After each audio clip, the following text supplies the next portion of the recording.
স্বাগত নিউজ 24 সকালের সংবাদে। সঙ্গে আছে গালিব ইবনে রিয়াজ। শুরুতেই বাংলাদেশে টি-20 সিরিজের জয়ের খবর। অজিদের বিপক্ষে সিরিজের শেষ টি-20 ম্যাচে 60 রানে জয় পেয়েছে বাংলাদেশ। ফলে 5 ম্যাচের সিরিজ 4-1 ব্যবধানে জিতে নিল টাইগাররা। বাংলাদেশের জয়ের নায়ক সাকিব আল হাসান। ম্যাচ ও সিরিজ সেরা সাকিব নিয়েছেন 4 উইকেট। বাংলাদেশের দেওয়া 123 রানের টার্গেটে ব্যাট করে অজিরা থামে মাত্র 62 রানে, যা কিনা অজিদের টি-20 ইতিহাসে সর্বনিম্ন স্কোর। বিস্তারিত মাহফুজুল ইসলামের রিপোর্টে। সিরিজ জয়ের আনন্দ টাইগার শিবিরে। এই সিরিজ শুরুর সময়ও ছিল না এতটা প্রত্যাশা, তবে সাকিব, সাইফুদ্দিন, মোস্তাফিজদের লড়াকু পারফরমেন্সে দিন শেষে কুপোকাত ক্রিকেট মোড়ল অস্ট্রেলিয়া। ট্রফি জয়ের আনন্দে আত্মহারা টাইগার শিবির। একাদশে 2 পরিবর্তনের সাথে টাইগার ওপেনিং জুটিতেও এদিন পরিবর্তন। নাইম শেখের সঙ্গে উইকেটে শেখ মেহেদী। শুরুটা অবশ্য মন্দ ছিল না এই 2 তরুণ ওপেনারের। ওপেনিংয়ে 42 রানের জুটি ভাঙেন টার্নার। অ্যাস্টন এগারের হাতে ক্যাচ দেওয়ার আগে মেহেদীর ব্যাট থেকে আসে 13 রান। 23 রানে আউট হয়ে সাজঘরে ফেরেন নাইম। এরপর নিয়মিত বিরতিতে উইকেট হারাতে থাকা বাংলাদেশের মিডল অর্ডার খুব একটা সুবিধা করতে পারেনি। সাকিব, সৌম্য, মাহমুদুল্লাহ আর আফিফ যেতে পেরেছেন 2 অঙ্কের ঘরে। নির্ধারিত 20 ওভারে 122 রানে থামে টাইগারদের ইনিংস। 123 রানের টার্গেটে ব্যাট করতে নামা অজিরা নিজেদের দ্বিতীয় ওভারেই ক্রিস্টিয়ানের উইকেট হারায়। মিশেল মার্শকেও বেশি দূর এগোতে দেননি নাসুম। 2 ব্যাটসম্যানকে নিজের ঝুলিতে তোলার পর শুরু হয় সাকিব শো। অজি অধিনায়ক ম্যাথু ওয়েডকে বোল্ড করে শুরু করেন সাকিব। 22 রানে সাজঘরে ফেরেন অজি ওপেনার। এরপর ডেন ম্যাকডারমোটও বেশিক্ষণ টিকতে পারেননি। মাহমুদুল্লাহর বলে 17 রানে বিদায় নেন তিনি। এরপরের ব্যাটসম্যানরা ছিলেন আসা যাওয়ার মিছিলে। এই ম্যাচের মধ্য দিয়ে অনন্য এক রেকর্ড গড়লেন সাকিব আল হাসান। টি-20তে এর আগে 98 উইকেট ছিল তার ঝুলিতে। এই ম্যাচে ম্যাথু ওয়েডকে বোল্ড করার পর অ্যাস্টন টার্নারের উইকেট নিয়ে পূর্ণ হয় এই সংস্করণে তার 100 উইকেট। 1000 রান পেরিয়ে গেছেন তিনি বেশ আগেই। অজিদের মিডল ও টেল এন্ডার তাসের ঘরের মতো ভেঙে পড়ে। শেষে 13.4 ওভারে মাত্র 62 রানে শেষ হয় অজিদের ইনিংস। মাহফুজুল ইসলাম, নিউজ 24। অস্ট্রেলিয়ার বিপক্ষে 4-1 ব্যবধানে সিরিজ জয়ের পর মাঠের উল্লাস ছড়িয়ে পড়েছে গোটা দেশে। অসাধারণ এই মুহূর্ত উদযাপনে শেরে বাংলা স্টেডিয়ামের বাইরে ম্যাচ শেষেই তৈরি হয় উৎসবমুখর পরিবেশ। পাশাপাশি অজিদের বিপক্ষে সিরিজ জয় বাংলাদেশ ক্রিকেটে জেতার মানসিকতা তৈরি করবে বলে জানিয়েছেন সাকিব আল হাসান। বিস্তারিত জানাচ্ছেন পার্থ বণিক। বাংলাদেশের বিপক্ষে সিরিজ হেরেছে অস্ট্রেলিয়া, ব্যবধান 4-1। তাও আবার শেষ ম্যাচে অজিরা অল আউট, নিজেদের টি-20 ইতিহাসের সর্বনিম্ন স্কোরে। ডেকে এনে এমন লজ্জা উপহার দেবে সাকিব, মুস্তাফিজরা হয়তো ঘুণাক্ষরেও ভাবেননি ম্যাথু ওয়েড, মিচেল স্টার্করা। বাংলাদেশ যখন মাঠে ইতিহাস গড়ছে, তখন স্টেডিয়ামের বাইরে শত শত টাইগার ভক্তের বাঁধ ভাঙা উল্লাস। এ জয় আনন্দের, এ জয় মর্যাদার। খুশি হয়েছে, সবাই বাংলাদেশ, বাংলাদেশ দেখিয়ে দিচ্ছে খুবই ভালো খেলেছে। আমরা আরো চাই আমাদের টিম টি-20 ওয়ার্ল্ড কাপে দুবার কন্ডিশন, বাংলাদেশের কন্ডিশন সেম টু সেম। আমরা চ্যাম্পিয়ন হওয়ার মতো শক্তি আমাদের আছে। এই তো 1 ম্যাচ আগেই বাংলাদেশের হারের জন্য কাঠগড়ায় ছিলেন যিনি, সেই সাকিবই শেষ ম্যাচে জয়ের নায়ক, সিরিজের সেরা ক্রিকেটার। ম্যাচ শেষে সাকিবের ইঙ্গিত, এই জয় দেশের ক্রিকেটে আনবে পরিবর্তন। জিম্বাবুয়েতে সিরিজ জেতা, জিম্বাবুয়ের সাথে এখানে অস্ট্রেলিয়ার সাথে 4-1 সিরিজ জেতা, তারপর আমাদের নিউজিল্যান্ডের সাথে আছে, এগুলো আমাদেরকে অনেক কনফিডেন্স দিবে building up to the world cup. টিমের জেতাটা আসলে সব থেকে বেশি ইম্পর্টেন্ট, এবং এই কনফিডেন্সটা থাকলে টিমের ভেতরে মোরালটা অনেক ভালো থাকে এবং টিমের যে একটা জেতার যে একটা মানসিকতা, এটাও তৈরি হয়। টানা 5 টি-20 হারে এখন বিপর্যস্ত অস্ট্রেলিয়া। ওয়েস্ট ইন্ডিজের পর বাংলাদেশের সাথেও একই ব্যবধানে সিরিজ হার। আপাতত এই সিরিজ থেকে অভিজ্ঞতা ছাড়া পজিটিভ কিছুই নেয়ার মতো খুঁজে পাচ্ছেন না অজি অধিনায়ক Matthew ওয়েড। It's hard to say there'd be more positive. There's certainly some great learning opportunities for our group. I've played for a few years now, and they're certainly the toughest conditions that I've ever played T20 international crickets on. So the young guys to get some exposure in Bangladesh and play on some of these wickets will be great for them going forward. 6 বছর বাদে বাংলাদেশে এসে 2017 সালে test হেরেছিল Australia. এরপর 4 বছর বাদে এসে হারলো টি-20 series. এরপর আবার কবে আসবে অজিরা তা এখনই বলা যাচ্ছে না, তবে এটা ঠিক এই 7 দিন উইকেটের ফায়দা তুলে মনের আশ মিটিয়ে রেকর্ড করে নিয়েছে টাইগাররা। উইকেটের আচরণ যদি এমনই থাকে তবে নিউজিল্যান্ডের জন্য অপেক্ষা করছে খারাপ সংবাদ। মিরপুর শেরেবাংলা স্টেডিয়াম থেকে পার্থ বণিক, নিউজ 24। ক্যাসিনো কাণ্ডে দুদকের অনুসন্ধানে উঠে এসেছে শতাধিক ব্যক্তির নাম। সংস্থাটিতে মামলা হয়েছে 33টি। 2 বছর গড়ালেও বাকি অভিযোগগুলো খতিয়ে দেখা চলছেই। প্রভাব কাটিয়ে ঠিকাদারি টেন্ডার বাণিজ্যে গণপূর্তের মাফিয়া জি.কে. শামীম ও খালেদ মাহমুদ ভূঁইয়া এবং তাদের সহযোগী গণপূর্তের প্রকৌশলী সহ 13 কর্মকর্তাকেও করা হয়েছিল জিজ্ঞাসাবাদ। করোনার কারণে দুদকের কার্যক্রম ধীরগতি হলেও টিআইবি বলছে টাস্ক ফোর্স গঠন করতে হবে। অভিযুক্তদের পেছনের শক্তিকেও সামনে আনার পরামর্শ দিয়েছে টিআইবি। আলী তালুকদার জানাচ্ছেন বিস্তারিত। অনেক খাবার এখন 150 আমি কালকে বলেছি, আজকে এখন বলবো 167। ঠিক এভাবেই কথাগুলো বলেছিলেন দুর্নীতি দমন কমিশনের সাবেক চেয়ারম্যান ইকবাল মাহমুদ। তালিকা দীর্ঘ থেকে দীর্ঘতম হচ্ছে। 2019 সালে রাজধানী সহ সারা দেশে আলোড়ন সৃষ্টি করে ক্যাসিনো অভিযান। ক্লাব পাড়ার আড়ালে অবৈধ অর্থের ছড়াছড়িতে রমরমা ক্যাসিনো কাণ্ড। দুদকের জালে জমা পড়ে শতাধিক ব্যক্তির নাম। শুধু ক্যাসিনো কাণ্ডই নয়, রাজনৈতিক পরিচয়ের আড়ালে বিভিন্ন ঠিকাদারি আর টেন্ডারবাজিতে নাম আসে জি.কে. শামীম, বহিষ্কৃত যুবলীগ নেতা খালেদ মাহমুদ ভূঁইয়া, গণপূর্তের 13 কর্মকর্তা সহ কয়েকজন সংসদ সদস্যের নামও, যাদের বিভিন্ন সময় দুদকের তলবে জিজ্ঞাসাবাদ করে সংস্থাটির তদন্ত কর্মকর্তারা। ক্যাসিনো কাণ্ড, ঠিকাদারি বাণিজ্য সিন্ডিকেটে দুদকের অনুসন্ধানে শতাধিক ব্যক্তির নাম আসলেও বছর গড়িয়ে মামলা হয়েছে 33টি। 22টি অভিযোগ দায়ের সহ 11টি মামলা রয়েছে তদন্তাধীন।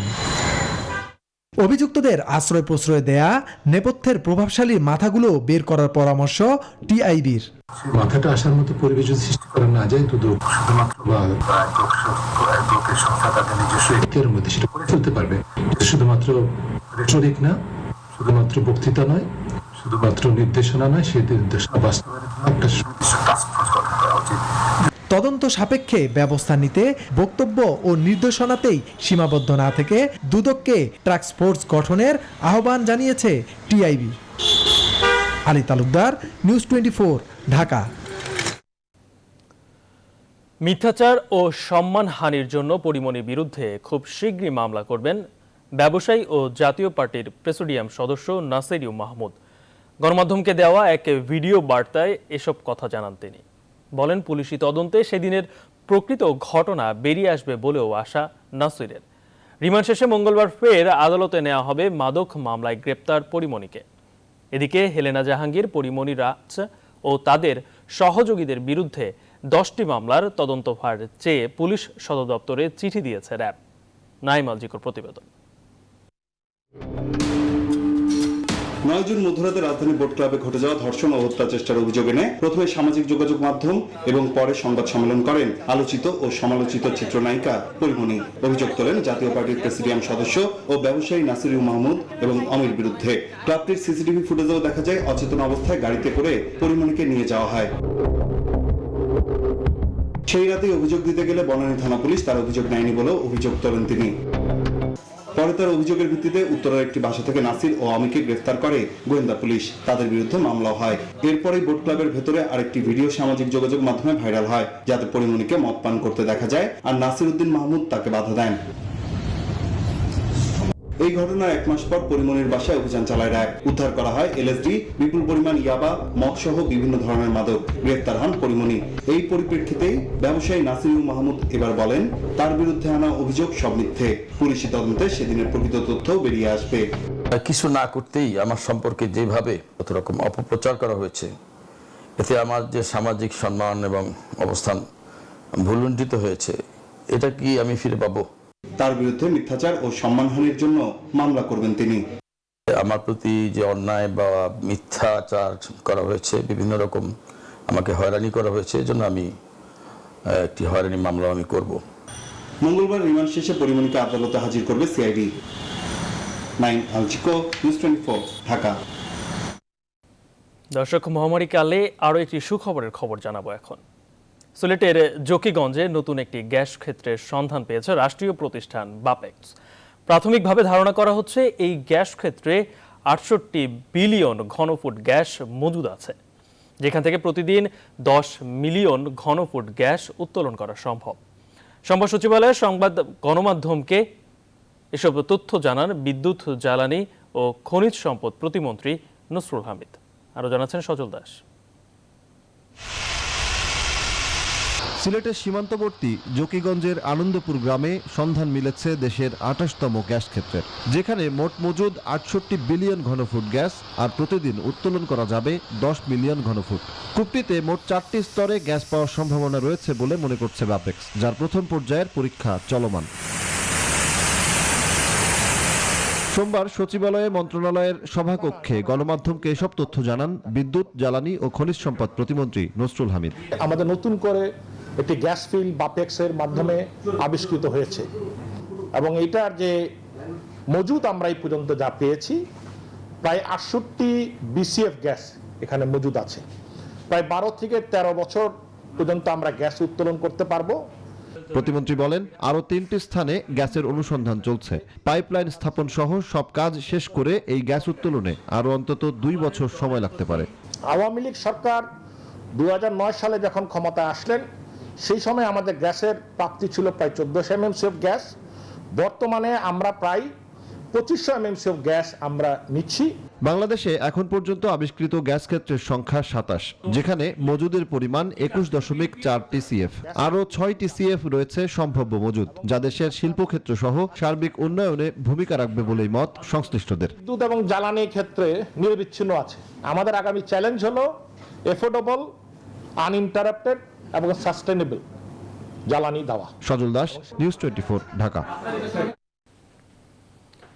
দেশে করোনা সংক্রমণে সবশেষ 24 ঘন্টায় আরও 245 জন মারা গেছেন, আর নতুন শনাক্ত হয়েছে 11,463 জন। সোমবার স্বাস্থ্য অধিদপ্তরের সংবাদ বিজ্ঞপ্তিতে এ তথ্য জানানো হয়। এ নিয়ে দেশে মোট 13,65,158 জন কোভিড রোগী শনাক্ত হলো, আর আক্রান্তের মধ্যে মৃত্যু হলো মোট 22,897 জনের। গত 24 ঘন্টায় মোট 47,207 জনের নমুনা পরীক্ষার বিপরীতে রোগী শনাক্তের হার দাঁড়িয়েছে 24.28%। একদিনে শুধু ঢাকা বিভাগেই 6,096 জনের মধ্যে করোনা ভাইরাস সংক্রমণ ধরা পড়েছে, যা দিনের মোট আক্রান্তের অর্ধেকের বেশি। আর এই সময় যে 245 জন মারা গেছেন তাদের 83 জনই ছিলেন ঢাকা বিভাগের। এছাড়া চট্টগ্রাম বিভাগে 71 জন এবং খুলনা বিভাগে 25 জনের মৃত্যু হয়েছে।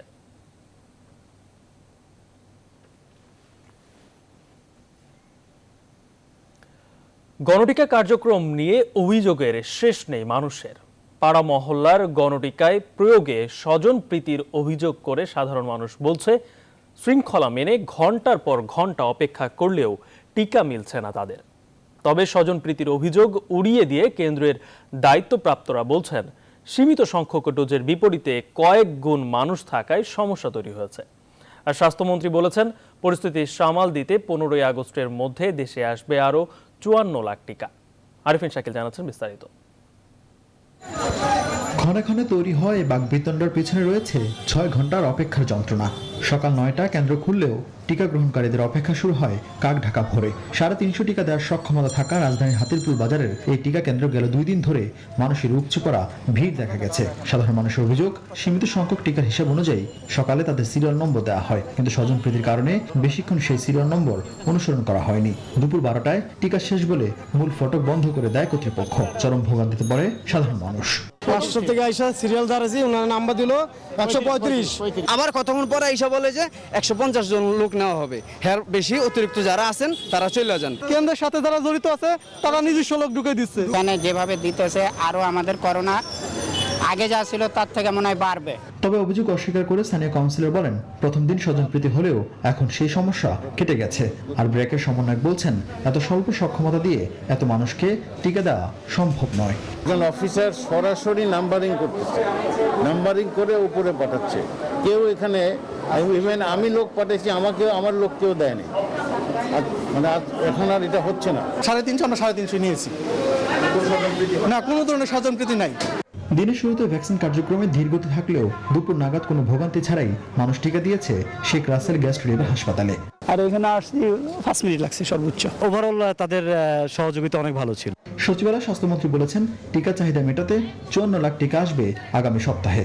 15 তারিখের মধ্যে আমাদের কোভ্যাক্স থেকে আরো 34 লক্ষ ভ্যাকসিন পৌঁছাবে এবং চায়না থেকে আমাদের ক্রয়কৃত 10 লক্ষ ভ্যাকসিন পৌঁছাবে এবং আরো 10 লক্ষ ওনারা চায়না থেকে আমাদেরকে উপহার হিসেবে দেবে। এদিকে টিকার মজুদ শেষ হয়ে যাওয়ায় দেশের বিভিন্ন জেলায় গণটিকা কার্যক্রম স্থগিত করেছে কর্তৃপক্ষ। এতে ক্ষোভ প্রকাশ করেন টিকা নিতে আসা মানুষ। আরিফিন শাকিল, নিউজ 24, ঢাকা। সবকিছু খুললেও এখনই শিক্ষা প্রতিষ্ঠান খুলছে না বলে জানিয়েছেন মন্ত্রিপরিষদ সচিব। জীবনযাত্রার ভারসাম্য রক্ষার জন্যই লকডাউন শিথিল করা হয়েছে বলে পরিস্থিতি খারাপ হলে আবারও কঠোর লকডাউনে যাবে সরকার বলে জানিয়েছেন আওয়ামী লীগের সাধারণ সম্পাদক ওবায়দুল কাদের। সড়ক এবং পরিবহনের শৃঙ্খলা নিয়ে হতাশা ব্যক্ত করে বলেন, অর্ধেক পরিবহন চলাচলের সিদ্ধান্ত নেওয়ার আগে সড়ক মন্ত্রণালয়ের মতামত নেওয়া উচিত ছিল। তৌফিক মাহমুদ মুন্নার রিপোর্টে বিস্তারিত। আগামী বুধবার থেকে আবারও আগের চেহারায় পেয়ে যাচ্ছে দেশ। গণপরিবহন, অফিস, আদালত, ব্যাংক, দোকানপাট সহ সবকিছুই খুলে যাচ্ছে। ইতিমধ্যে ট্রেনের টিকিটও বিক্রি শুরু হয়েছে। এমন বাস্তবতায় সোমবার দুপুরে লকডাউনের শিথিলতা এবং বুধবার থেকে গণপরিবহন চালু এবং ভাড়া নিয়ে কথা বলেন ওবায়দুল কাদের। পরিস্থিতি বিবেচনা করে আমাদের আবার প্রয়োজনে আবারও কঠোর লকডাউনের চিন্তা ভাবনা করতে হবে। এটা ঠিকমতো করা যাবে কিনা আগে আলাপ করলে আমরা আমাদের মতামত। সম্প্রতি কোরবানি ঈদে সড়কে ভয়াবহ যানজট এবং অসহায় বিড়ম্বনা নিয়ে ক্ষোভ প্রকাশ করেন মন্ত্রী। বলেন, পাহাড়ে সড়ক হলেও দেশে সড়কে কোনো শৃঙ্খলা নেই। এভাবে বড় করতে দিয়ে ভয়ঙ্কর পর্যায়ে নিয়ে পরে মেরামত কাজ শুরু হয়, যখন রাস্তাঘাটে মানুষের ভোগান্তি, যানবাহনের লম্বা লাইন পড়ে, যেটা কাজগুলো এতগুলো জায়গা, এতগুলো রাস্তা, সরকারের এত অর্থ পড়ে, তারপরেও আমরা সড়কে শৃঙ্খলাটা আনতে পারলাম। এদিকে মন্ত্রী পরিষদ বৈঠক শেষে শিক্ষা প্রতিষ্ঠান এবং বিনোদন কেন্দ্র খোলা নিয়ে কথা বলেন মন্ত্রী পরিষদ সচিব। শিক্ষা প্রতিষ্ঠান যেগুলোর কথা মেনশন করে নাই, যেমন রিক্রিয়েশন সেন্টার বা কোনো গ্যাদারিং, এগুলো এখনো পারমিশন দেওয়া হয়নি। শিক্ষা মন্ত্রণালয় শিক্ষার বিষয়ে ওনারা শিক্ষা মন্ত্রণালয় এখনো আমরা ওপেন করার কথা কিছু বলিনি। সংক্রমণ কমে গেলে সেপ্টেম্বর নাগাদ শিক্ষা প্রতিষ্ঠান খোলার পরিকল্পনা করছে সরকার। তৌফিক মাহমুদ মুন্না, নিউজ 24, ঢাকা। করোনা সংক্রমণ ঠেকানোর কঠোর বিধিনিষেধের শেষ দিনের পরিস্থিতি জানাতে রাজধানীর কুড়িল থেকে যুক্ত হচ্ছেন সহকর্মী আলী তালুকদার।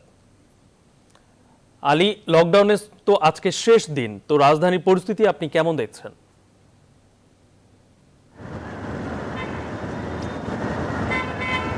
ধন্যবাদ গালিব। বলছিলেন যে কঠোর লকডাউনের আজ শেষ দিন, অর্থাৎ আগামীকাল থেকেই স্বাভাবিক হতে যাচ্ছে এই রাজধানী।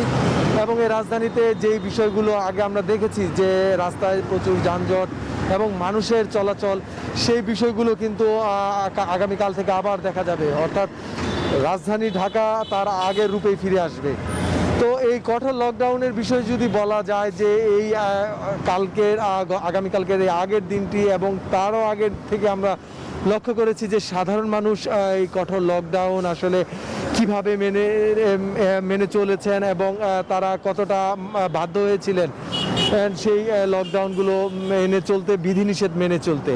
তো সাধারণ মানুষের যে বিষয়, তাদের কর্মক্ষেত্র এবং তাদের যে জীবনের যে তাগিদা, সেই বিষয়গুলো নিয়ে কিন্তু তারা অনেকেই বেরিয়েছেন নিষেধ উপেক্ষা করে। তবে আমরা দেখেছি যে গতকাল অর্থাৎ বা তারও আগে আইন শৃঙ্খলা রক্ষাকারী বাহিনী, তাদের উপস্থিতি পুরো রাজধানীতে কম থাকলেও সাধারণ মানুষের যেই চলাফেরা, সেগুলো কিন্তু ধীরে ধীরেই বেড়েই চলছে। এবং আগামীকালকে বলা যায় যে রাজধানী ঢাকা তার আগের রূপে ফিরে আসবে এবং মানুষের যেই সংখ্যা, সেই সংখ্যা আবার পুনরায় দেখা যাবে যে পুরো রাজধানীতে, এবং ব্যস্ততাও বাড়বে।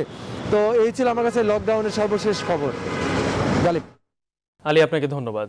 দর্শক, কঠোর লকডাউনের শেষ দিন আজ, এ বিষয়ে বিস্তারিত জানাতে রাজধানী থেকে যুক্ত হয়েছিলেন সহকর্মী আলী তালুকদার। শুধু আমলা নির্ভরতার কারণেই সরকার করোনা পরিস্থিতি মোকাবেলায় সম্পূর্ণভাবে ব্যর্থ হচ্ছে বলে মন্তব্য করেছেন বিএনপি মহাসচিব মির্জা ফখরুল ইসলাম আলমগীর। সোমবার সকালে দলের প্রয়াত নেতা ফজলুর রহমানের পঞ্চম মৃত্যুবার্ষিকীতে এক ভার্চুয়াল আলোচনা সভায় মির্জা ফখরুল ইসলাম আরও বলেন, সরকার করোনা পরিস্থিতিকে এমন একটা জায়গায় নিয়ে গেছে যে অব্যবস্থাপনা, দলীয়করণ ও দুর্নীতি পুরো ব্যবস্থাটাকে গ্রাস করে ফেলেছে এবং সত্যিকার অর্থেই জনগণের জীবন জীবিকাকে বিপন্ন করে ফেলেছে।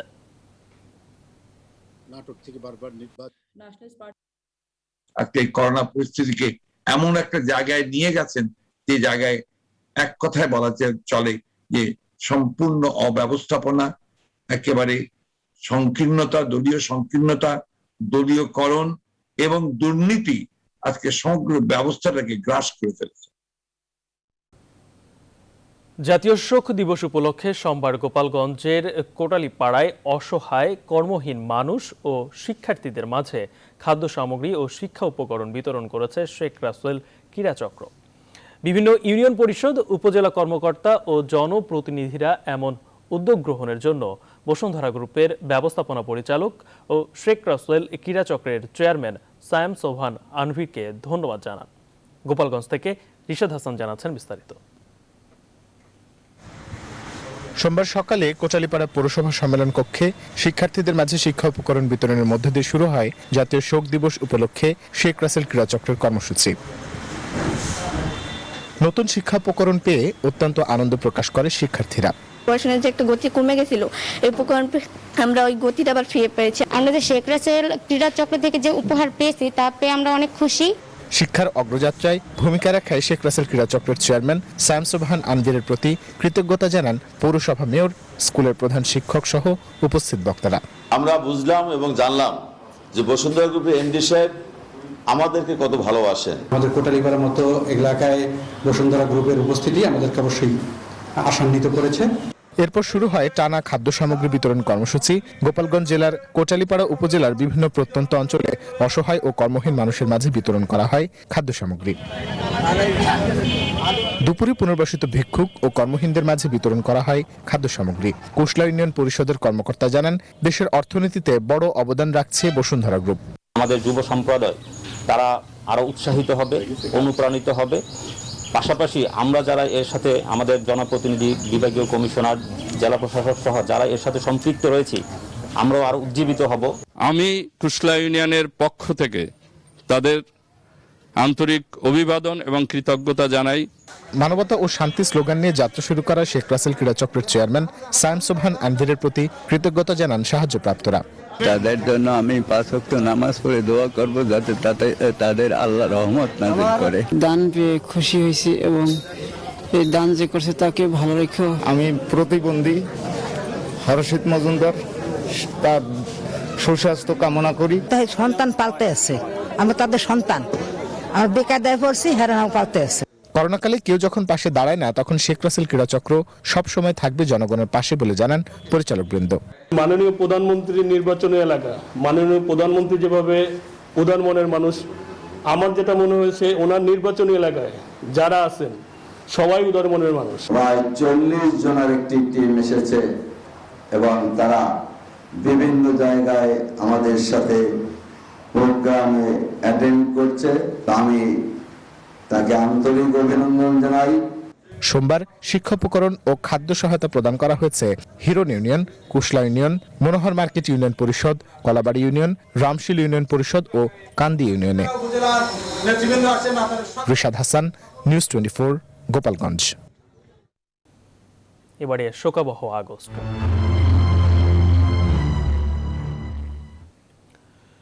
শোষিতে নিপীড়িত বাঙালির ভাগ্যের উন্নয়নই ছিল বঙ্গবন্ধুর রাজনীতির মূল লক্ষ্য। আর তাই জাতির পিতার ডাকে মুক্তিযুদ্ধে ঝাঁপিয়ে পড়তে এতটুকু কার্পণ্য করেনি মুক্তিপাগল 7.5 কোটি বাঙালি। সুগভীর রাজনৈতিক প্রজ্ঞা আর বাংলার মানুষের প্রতি অকৃত্রিম ভালোবাসায় বঙ্গবন্ধুকে বসিয়েছিল এদেশের মানুষের হৃদয়ের মণিকোঠায়। স্মৃতিচারণে এমনটি জানালেন বঙ্গবন্ধুর রাজনৈতিক সহচর ও আওয়ামী লীগের প্রবীণ নেতা আমির হোসেন আমু। শাহলী জয়ের রিপোর্ট। ভারত বিভাগের পরপরই এই অঞ্চলের মানুষের ওপর পশ্চিম পাকিস্তানিদের চালানো শোষণ আর নিপীড়ন দেখে তরুণ নেতা শেখ মুজিবুর রহমান বুঝে নেন ব্রিটিশদের কাছ থেকে পাওয়া স্বাধীনতা বাঙালির জন্য নয়। তাই শুধুমাত্র শোষণ মুক্তির জন্যই নয়, নিজের রাজনৈতিক কর্মকাণ্ডকে তিনি পরিচালনা করেছেন এই ভূখণ্ডের মানুষের স্বাধীনতা অর্জনের পথকে সুগম করতে।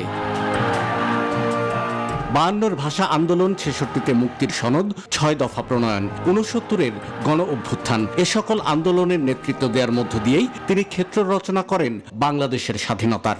বঙ্গবন্ধু সারা জীবন সংগ্রাম করেছিলেন বাঙালি জাতির অর্থনৈতিক মুক্তির জন্য, গণতান্ত্রিক অধিকার প্রতিষ্ঠার জন্য, শাসন এবং শোষণের বিরুদ্ধে।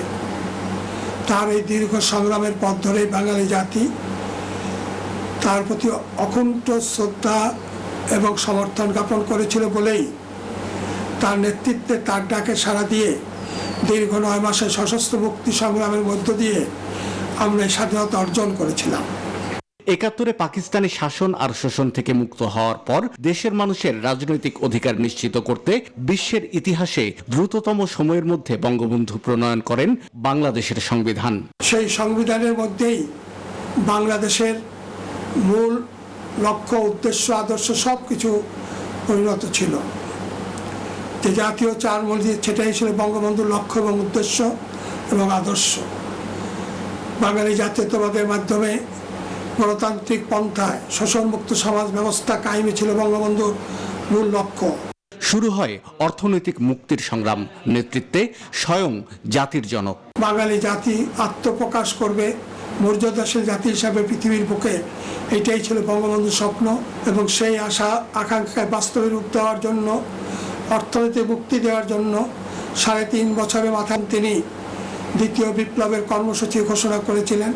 ঘাতকরা মাত্র 3.5 বছরের মাথায় পরিবারের প্রায় সকল সদস্য সহ জাতির পিতাকে হত্যা করলেও তার আদর্শকে হত্যা করতে পারেনি। আওয়ামী লীগের প্রবীণ নেতা আমির হোসেন আমু মনে করেন, বঙ্গবন্ধুর কন্যা শেখ হাসিনার নেতৃত্বে বঞ্চিত মানুষের অধিকার প্রতিষ্ঠার সংগ্রাম এখনো চলমান। শাহ আলী জয়, নিউজ 24, ঢাকা। রাজধানীতে করোনার মতোই আশঙ্কাজনক হারে বাড়ছে ডেঙ্গু রোগীর সংখ্যা। স্বাস্থ্য অধিদপ্তরের তথ্য বলছে, গত জুলাই মাসে আক্রান্ত হয়েছেন 896 জন, আর চলতি মাসে প্রতিদিনই আক্রান্তের সংখ্যা 200-র উপরে। চিকিৎসকরা বলছেন, শিশুরা রয়েছে সবচেয়ে ঝুঁকির মধ্যে। 72 ঘন্টার বেশি জ্বর না কমলে কোভিডের মতোই ডেঙ্গু পরীক্ষাও পরামর্শ তাদের। আজও আরও 210 জন নতুন ডেঙ্গু রোগী হাসপাতালে ভর্তি হয়েছে।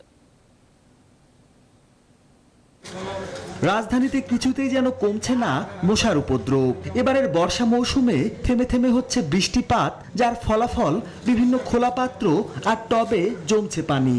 আর এমন পরিবেশেই জন্ম নিচ্ছে ডেঙ্গু রোগের বাহক এডিস মশা। নগরের মশক নিধনে কর্তৃপক্ষের তৎপরতার অভাব রয়েছে বলছেন নগরবাসী। যেহেতু অসুস্থ হচ্ছে, হাসপাতালে শুনতেছে সিট নাই, তারপরেও যে কেন হচ্ছে না এটা বলতে পারতাছি না। বৃষ্টি বাদল হওয়ার কারণে, তারপর গরুহাট ঘাটের কারণে এইদিকে একটু মশার পরিমাণ বেশি। ও ডাবের খোলা ফেলতেছি, পানি জমে থাকে আমাদের ফুলের টবে, এই জন্য আমরা আসলে এগুলো তো কমবে না। সোমবার রাজধানীর হাসপাতালগুলো ঘুরে দেখা যায়, ডেঙ্গু রোগীর চাপ সামাল দিতে হিমশিম খাচ্ছেন চিকিৎসকরা। এর অন্যতম কারণ, কোভিডের মাঝে সব হাসপাতালে ভর্তি করা যাচ্ছে না ডেঙ্গু রোগীদের। শিশু হাসপাতালের ডেঙ্গু ওয়ার্ডেও ভর্তি ছিল অতিরিক্ত রোগী। এমন জটিল পরিস্থিতির মাঝেও চিকিৎসা সেবা চালিয়ে যাচ্ছেন চিকিৎসকরা। ম্যাক্সিমামই ক্রিটিক্যালি ইল। কাদেরকে আমরা ক্রিটিক্যালি ইল বলি? যাদের ডেঙ্গুর সাথে শক রয়েছে, ঠিক আছে? এবং এই শক আবার 2 রকমের, একটা কম্পেনসেটেড, একটা ডিকম্পেনসেটেড। স্বাভাবিকভাবে ডিকম্পেনসেটেড শকটা খারাপ, ডিকম্পেনসেটেড শক নিয়ে আমাদের বেশিরভাগ পেশেন্ট আসতেছে। পরিস্থিতি বিবেচনায় বসে নেই 2 সিটি কর্পোরেশনও। সোমবার রাজধানীর গাবতলী এলাকার জনগণকে সচেতন করতে পথসভা ও বিশেষ অভিযান চালান উত্তরের মেয়র। মাহমুদুল হাসান, নিউজ 24, ঢাকা। ভাড়ায় নেওয়া গাড়ি বিক্রি করে 4 মাসে প্রায় 4 কোটি টাকা হাতিয়ে নিয়েছে একটি চক্র। বিক্রি করে অন্তত 35টি গাড়ি। আর প্রতারণার এই জাল বুনতে 200-রও বেশি শ্রমিক ও ভাড়ায় মেশিন নিয়ে বানিয়েছিলেন গার্মেন্টসও। এমন একটি চক্রের মূল হোতা সহ প্রতারণা ও সংঘবদ্ধ গাড়ি প্রতারক চক্রে 7 জনকে গ্রেপ্তার করেছে অপরাধ তদন্ত বিভাগ সিআইডি। অভিযানে উদ্ধার করা হয় 7টি গাড়ি। নাইমাল জিকর প্রতিবেদন। সাজানো এই গাড়িগুলোর সব চোরাই। আব্দুল কায়ুম ছোটন নামের এক প্রতারক গার্মেন্টস ব্যবসার আড়ালে এই গাড়িগুলো বাগিয়ে নিয়েছেন। ভুক্তভোগীরা জানান এক একটি গাড়ি ছোটন 25 থেকে 35,000 টাকায় ভাড়া নিতেন। ড্রাইভারও নিয়োগ দিত সে। বিশ্বাস অর্জনের জন্য নিয়ে যেতেন তার গার্মেন্টসে। মালিকের সব কাগজপত্রও নিয়ে নিত ছোটন। ওনার অফিস টফিস দেখে আসলাম, উনি আসলে একটা গার্মেন্টসে মানে 2টা ফ্লোরে মানে গার্মেন্টস ফ্যাক্টরি চালাচ্ছিল। হ্যাঁ, আমার গাড়ি যদি চুরি যায়, হারিয়ে যায়, তখন সে বলছে যে ঠিক আছে 5 লাখ টাকা গাড়ির দাম বাবদ আপনাকে 5 লাখ টাকার চেক দিয়ে দেওয়া হবে। সিআইডি বলছে বিশ্বাস অর্জনের জন্য তিনি তার গার্মেন্টসকে বেশ আকর্ষণীয় করে সাজিয়েছিলেন। গার্মেন্টসের সব যন্ত্রাংশ এনেছিলেন ভাড়ায়। 210 জন শ্রমিক নিয়োগ দিয়েছিলেন ছোটন, যাদের বেতনও ঠিকভাবে দেয়নি এই চক্রটি। বিভিন্ন অজুহাত দাঁড় করিয়ে রেখে উনি টাকা দিবে বিধায় যার কাছ থেকে ভাড়া নিয়েছে তাকেও কিন্তু ভিক্টিমাইজড করেছে এবং সর্বশেষ তাকে উনি একটা যে আপনি এই গাড়িটা রাখেন, টাকা যখন আসছে পরবর্তীতে আপনি আমাদের গাড়িটা ফেরত দিয়ে দিবেন। তার কাছ থেকে আমরা একটা গাড়ি উদ্ধার করেছি। সিআইডির এই কর্মকর্তা জানান এক একটি গাড়ি বাজার মূল্য থেকে অনেক কম দামে বিক্রি করত তারা। যখন এক পর্যায়ে আমাদের কাছে সুনির্দিষ্ট বস্তুনিষ্ঠ তথ্য আসে যে এখান থেকে এই কাজগুলি হচ্ছে, বিক্রি করছে, আমরা তখন আব্দুল হাইকে গ্রেফতার করি এবং আব্দুল হাইয়ের গ্রেফতারের ভিত্তিতেই কিন্তু আমরা বিভিন্নভাবে লিঙ্ক আপ করে আমরা এই ছোটনকে গ্রেফতার করতে সমর্থ হয়েছি। ছোটন গাড়ি প্রতারণা করে 4 মাসে অন্তত 4 কোটি টাকা হাতিয়ে নিয়েছে। নাইমাল জিকর, নিউজ 24, ঢাকা। মহামারী করোনাকালে দেশের কর্মহীন, অসহায় ও দরিদ্র মানুষের পাশে রয়েছে দেশের বৃহত্তম শিল্প প্রতিষ্ঠান বসুন্ধরা গ্রুপ। সোমবার সিরাজগঞ্জ সদর ও কামারখন্দ উপজেলার 900 গরিব মানুষের মধ্যে ত্রাণ সামগ্রী বিতরণ করেছে বসুন্ধরা গ্রুপ। সংকটকালে খাদ্য সহায়তা পেয়ে সন্তোষ প্রকাশ করেছেন তারা। আর দেশের ক্রান্তি লগ্নে বসুন্ধরা গ্রুপ দরিদ্র মানুষের পাশে থাকায় কৃতজ্ঞতা জানিয়েছেন স্থানীয় প্রশাসন ও জনপ্রতিনিধিরা। সিরাজগঞ্জ প্রতিনিধি আব্দুস সামাদ সায়েমের তথ্যচিত্রে ডেস্ক রিপোর্ট। দেশের বৃহত্তম শিল্প প্রতিষ্ঠান বসুন্ধরা গ্রুপের চেয়ারম্যান আহমেদ আকবর সোবহানের নির্দেশনায় সারা দেশে বসুন্ধরা গ্রুপের খাদ্য সামগ্রী সহায়তা অব্যাহত রয়েছে। এরই ধারাবাহিকতায় সোমবার সিরাজগঞ্জ জেলা সদরে ও কামারখন্দ উপজেলার 900 পরিবারের মাঝে খাদ্য সামগ্রী তুলে দেওয়া হয়। করোনাকালে কর্মহীন দরিদ্র মানুষগুলো চাল, তেল, আটা সহ বিভিন্ন খাদ্য সামগ্রী পেয়ে বসুন্ধরা গ্রুপের প্রতি কৃতজ্ঞতা প্রকাশ করেন। যে চাইলাটা পাইলাম আমি খুব খুশি হয়ে তাদের মনের থেকে দোয়া করি। বসুন্ধরায় যে জিনিস পাইলাম আমি খুব খুশি। আমি পঙ্গু মানুষ, কাজ করতে পারি না, বসুন্ধরার জিনিস পাই আমি খুব খুশি হয়েছি। আমার 2টা হাত নাই, আমার চলা খুব কষ্ট। বসুন্ধরার বাইরা 16 কেজি জিনিস দিছে, আমি আর দিয়ে আমার পরিবার নিয়ে 5-7 জন মানুষ 7-8 দিন আমি খেতে পারবো। মাঠ পর্যায়ে ত্রাণ কার্যক্রম বাস্তবায়ন করছে কালের কণ্ঠের সামাজিক সংগঠন শুভ সংঘ। আজকের এই অনুষ্ঠানের মাধ্যমে আমাদের সিরাজগঞ্জ জেলার 3000 পরিবারকে আমরা এই ত্রাণ বিতরণ সম্পন্ন করলাম এবং পর্যায়ক্রমে রাজশাহী বিভাগের 24,000 পরিবার এই খাদ্য সহায়তার আওতায় আমরা নিয়ে আসবো। দেশ ও দেশের মানুষের দুঃসময়ে বসুন্ধরা গ্রুপ কর্মহীন মানুষের পাশে দাঁড়ানোয় প্রশংসা করেন স্থানীয় প্রশাসন ও জনপ্রতিনিধিরা। এখানে বসুন্ধরা গ্রুপ একটা বৃহত্তর গ্রুপ বাংলাদেশের, ওনারা বিভিন্ন জেলাতে সহযোগিতা করছেন। ওনারা আমাদের সিরাজগঞ্জ জেলাকে বেছে গেছেন, এই জন্য আমি আমার জেলা প্রশাসনের পক্ষ থেকে আন্তরিকভাবে কৃতজ্ঞতা জ্ঞাপন করছি। দরিদ্র মানুষগুলো যার চুলা জ্বলতেছে না, সেই মানুষগুলো চুলা জ্বলার জন্য সোবহান সাহেব যেটা দিয়েছেন, আল্লাহর কাছে এই প্রার্থনা করি আল্লাহ যেন তাকে দীর্ঘজীবী করুক। ভবিষ্যতে অবশ্যই আশা করব যে এই 3000 শুধু নয়, প্রতিটা উপজেলায়, পৌরসভায় উনি আরো লক্ষ লক্ষ মানুষকে এই খাদ্য সহায়তা দেবেন। এ নিয়ে গত 3 দিনে সিরাজগঞ্জের 9টি উপজেলার 3000 কর্মহীন, পঙ্গু ও দরিদ্র মানুষের মুখে হাসি ফোটালো Bashundhara group. Desk report, news 24। আবারও পদ্মা সেতুর 10 নম্বর পিলারের সাথে একটি রোরো ফেরি ধাক্কা লেগেছে। এতে 10 নম্বর পিলারের পশ্চিম দিকে সামান্য ক্ষতিগ্রস্ত হয়েছে বলে জানিয়েছেন বিআইডব্লিউটিসির ম্যানেজার শাফায়েত হোসেন। তিনি জানান, সোমবার সন্ধ্যা 7:20 দিকে মাদারীপুরের বাংলা বাজার ঘাট থেকে মুন্সিগঞ্জের শিমুলিয়া ঘাটে আসার সময় বীরশ্রেষ্ঠ জাহাঙ্গীর নামের ফেরিটি পিলারের ধাক্কা দেয়। ধাক্কার সময় ফেরিতে থাকা একটা মাল বোঝাই ট্রাকের মালামাল প্রাইভেট কারের উপরে পড়লে সেটি ক্ষতিগ্রস্ত হয়। তবে এ ঘটনায় আহত হওয়ার কোনো খবর পাওয়া যায়নি। এর আগে 23 জুলাই পদ্মা সেতুর 17 নম্বর পিলারের সঙ্গে শাহজালাল নামের আরেকটি রোরো ফেরির সংঘর্ষ হয়। এতে ফেরির অন্তত 20 জন যাত্রী আহত হন। ঘটনার পরপরই ফেরির in charge inland master officer Abdur রহমানকে বরখাস্ত করে কর্তৃপক্ষ।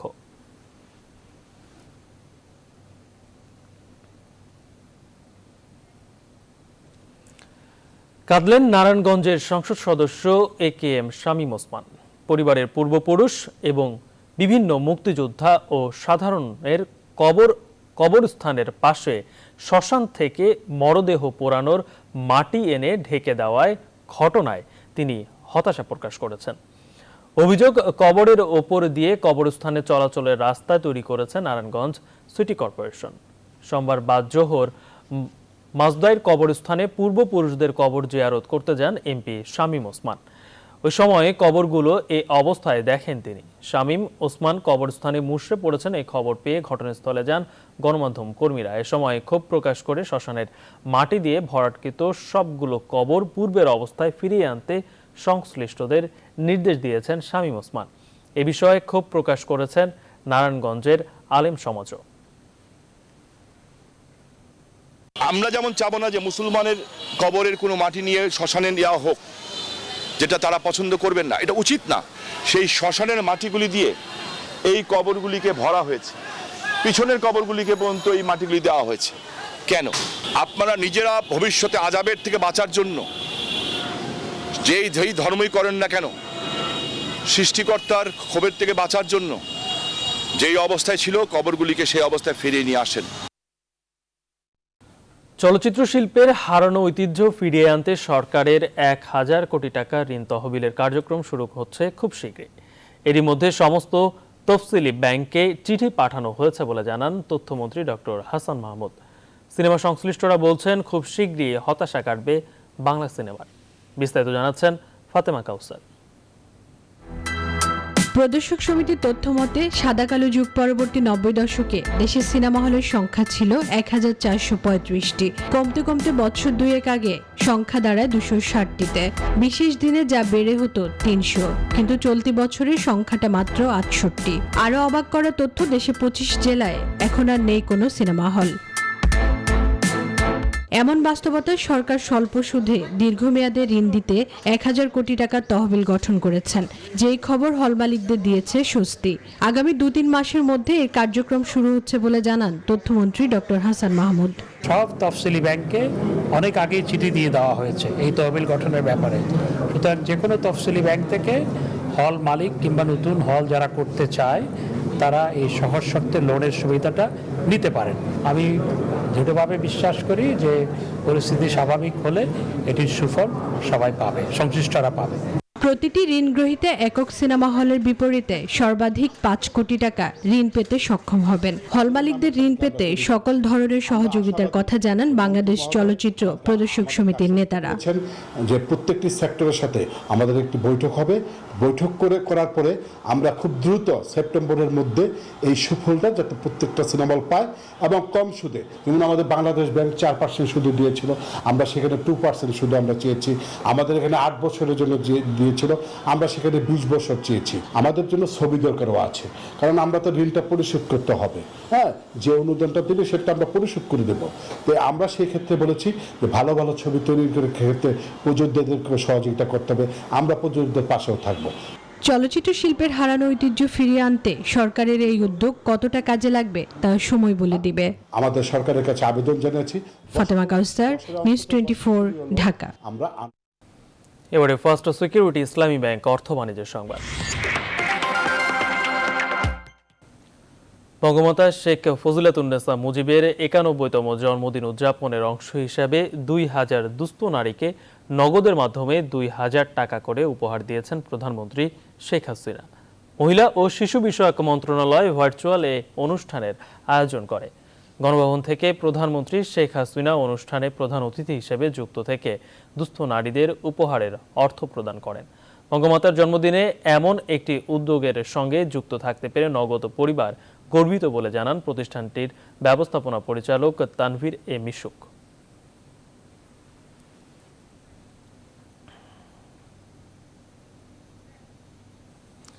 এবার আন্তর্জাতিক। আফগানিস্তানে আরও একটি প্রাদেশিক রাজধানী তালেবান নিয়ন্ত্রণে নিয়েছে। সোমবার দেশটির উত্তরাঞ্চলীয় প্রদেশ সামানগানের রাজধানী আইবাক নিয়ন্ত্রণে নেয় তারা। এ নিয়ে এখন পর্যন্ত দেশটির 6টি প্রাদেশিক রাজধানী সংগঠনটির নিয়ন্ত্রণে চলে গেল। এদিকে লস্করগাহ, হেরাত ও কান্দাহার নিয়ন্ত্রণে নিতে আফগান বাহিনীর সঙ্গে তীব্র লড়াই চলছে তালেবানদের। আফগানিস্তানের সরকারি বাহিনীর সঙ্গে তালেবানের তুমুল যুদ্ধ পরিস্থিতির মধ্যে গেল 3 দিনে 3টি প্রদেশে অন্তত 27 শিশু নিহত ও শতাধিক শিশু আহত হয়েছে বলে জানিয়েছে ইউনিসেফ।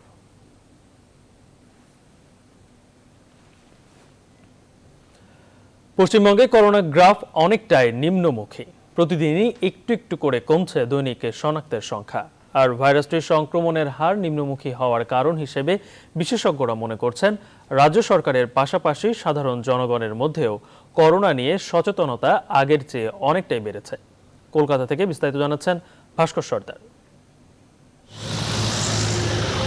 পশ্চিমবঙ্গে করোনা গ্রাফ অনেকটাই নিম্নমুখী। রাজ্যটির স্বাস্থ্য দপ্তরের বুলেটিন অনুযায়ী গত 24 ঘন্টায় 46,500 জনের করোনা পরীক্ষা হয়েছে। তার মধ্যে 675 জনের শনাক্ত হয়েছেন করোনায়। মৃত্যু হয়েছে 12 জনের এবং একদিনে করোনা মুক্ত হয়েছেন 763 জন।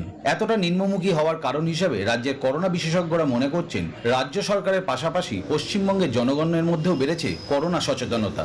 মানুষের মধ্যেও আজকাল প্রচন্ড অ্যাওয়ারনেস সময় সহযোগিতা, যেটা প্রথম দিকে ছিল না, যে একটা ভয় ছিল কোভিডের প্রথম ওয়েভের আগে বা প্রথম ওয়েভের সময়, কিন্তু দেখা যাচ্ছে এখন আস্তে আস্তে মানুষ সেই ভীতিটা কাটিয়ে উঠে সাবধানে থাকছে, কিন্তু অন্যকে হেল্প করার দিকে এগিয়ে যাচ্ছে। তবে রাজ্যের নিরিখে সব থেকে বেশি মৃত্যু হয়েছে নদিয়া জেলায়। সেখানে একদিনে 4 জনের মৃত্যু হয়েছে। এছাড়া উত্তর 24 পরগনায় মৃত্যু হয়েছে 3 জনের, কলকাতায় 1 জনের। সব মিলিয়ে রাজ্যে মৃতের সংখ্যা বেড়ে দাঁড়িয়েছে 18,229 জন। তবে শনাক্তের সংখ্যা কমলেও উদ্বেগ কমছে না বিশেষজ্ঞদের। প্রত্যেকের 2টি করে টিকা না পাওয়া পর্যন্ত করোনা বিধি মেনে চলতে বলছেন তারা। অপরদিকে রাজ্যটির পরিবহন মন্ত্রী ফিরহাদ হাকিম জানান, মোদী সরকার মানুষকে বিভ্রান্ত করছেন। সবার জন্য ফ্রি ভ্যাকসিনের ঘোষণা করলেও বাংলাকে ভ্যাকসিন দিচ্ছে না। Free vaccine for all petrol পাম্পে দেখা যাচ্ছে, কিন্তু ভ্যাকসিন সাপ্লাই ফর নান। বাংলাকে বঞ্চিত করছে ভ্যাকসিন থেকে। অর্থাৎ রাজনীতি ভ্যাকসিন নিয়েও, মানুষের জীবন নিয়ে রাজনীতি। বারবার করে মুখ্যমন্ত্রী চিঠি দিচ্ছেন যে আমাদের ভ্যাকসিন দিন, পপুলেশন অনুযায়ী অন্য স্টেটকে যা দিচ্ছেন, গুজরাটকে যা দিচ্ছেন, সেই পপুলেশন অনুযায়ী দিন। তারপরেও ভিক্ষের মতন আজকে কিছু, কালকে কিছু, আবার পরশু কিছু নয়, এইভাবে চলছে। এর তীব্র প্রতিবাদ করছে। তবে সরকারিভাবে ভ্যাকসিনের অভাব থাকলেও পশ্চিমবঙ্গে অনেকটাই আয়ত্তে করোনা ভাইরাস। ক্যামেরায় সাকিল আবদিনের সাথে ভাস্কর সর্দার, নিউজ 24, কলকাতা। আবারও খেলার খবর। শেখ জামাল ধানমন্ডি ক্লাবকে 2-0 ব্যবধানে হারিয়ে 4 ম্যাচ হাতে রেখেই প্রিমিয়ার লিগ ফুটবলের এবারের আসরের শিরোপা নিশ্চিত করল বসুন্ধরা কিংস। লিগের 21তম রাউন্ডে নিজেদের 20তম ম্যাচে শেখ জামালের বিপক্ষে জয়ের নায়ক দলের 2 ফরেনার রবিনহো ও ফার্নান্দেস। বিস্তারিত মাহফুজুল ইসলামের রিপোর্টে। 21তম রাউন্ডে নিজেদের 20তম ম্যাচে মাঠে নামার আগে জয় ভিন্ন কোনো ভাবনা ছিল না বসুন্ধরা কিংসের সামনে। কারণ এই ম্যাচ জিতলেই 4 ম্যাচ হাতে রেখেই শিরোপা নিজেদের করে নিতে পারবে তারা। তিনি ইয়েলো কার্ডটা কনসিড করেছেন ম্যাচ। শেখ জামালের বিপক্ষে ম্যাচের শুরু থেকেই আক্রমণাত্মক ফুটবল খেলে অস্কারের দল। গোল আসে ম্যাচের 21 মিনিটে। রবসন রবিনহোর দুর্দান্ত শটে লক্ষ্যভেদ। 1-0 ব্যবধানে এগিয়ে যায় কিংস। খেলবেন লোন স্ট্রাইকার হিসেবে। বিরতি থেকে ফিরে আরো আক্রমণাত্মক কিংস। 2 উইং কাজে লাগিয়ে বেশ কিছু আক্রমণে কাঁপন ধরিয়ে দেয় জামালের রক্ষণে। তবে 62 মিনিটে ফার্নান্দেস গোল করলে 2-0 ব্যবধানে এগিয়ে যায় তারা। এরপর আর গোলের দেখা পায়নি কোনো দল। 2-0 ব্যবধানের জয় নিয়ে 20 ম্যাচে 55 পয়েন্ট নিয়ে ব্যাক টু ব্যাক শিরোপা জিতল বসুন্ধরা কিংস। আর সেই সঙ্গে আরো একবার উল্লাসে ভাসল কিংসের ডাগ আউট। বসুন্ধরা কিংস শিরোপা জয়ে উচ্ছ্বসিত দলের কোচ অস্কার ব্রুজন ও অধিনায়ক তপু বর্মন। 11 মান্থ আমরা এই চ্যাম্পিয়নশিপের জন্য পরিশ্রম করেই যাচ্ছিলাম, তো এটা আজকে ম্যাচে আমরা সেটা করতে পেরেছি। এটার জন্য অনেক খুশি, প্রত্যেকটি প্লেয়ার খুবই হ্যাপি। নেক্সট ইয়ার আমাদের ট্রিপল চ্যাম্পিয়ন একটা সিজন আসবে, তো ওইটার জন্য আমরা প্রিপেয়ার হব এবং ইন্সপায়ার্ড হব। এএফসি কাপের মতো গুরুত্বপূর্ণ আসরের আগে এমন অর্জন অবশ্যই দলকে অনেক উজ্জীবিত করবে। ম্যাচ শেষে আনন্দ উদযাপন করে খেলোয়াড় ও কোচিং স্টাফরা। এএফসি কাপের গ্রুপ পর্বের ম্যাচ খেলতে মালদ্বীপ যাওয়ার আগে এমন অর্জন দলের ফুটবলারদের চাঙা রাখবে নিঃসন্দেহে। ফিটনেস ট্রেনার মাহফুজুল ইসলাম, নিউজ 24। দারুণ একটা দর্শক, এই ছিল নিউজ 24 সকালের সংবাদে। সঙ্গে থাকায় ধন্যবাদ সবাই।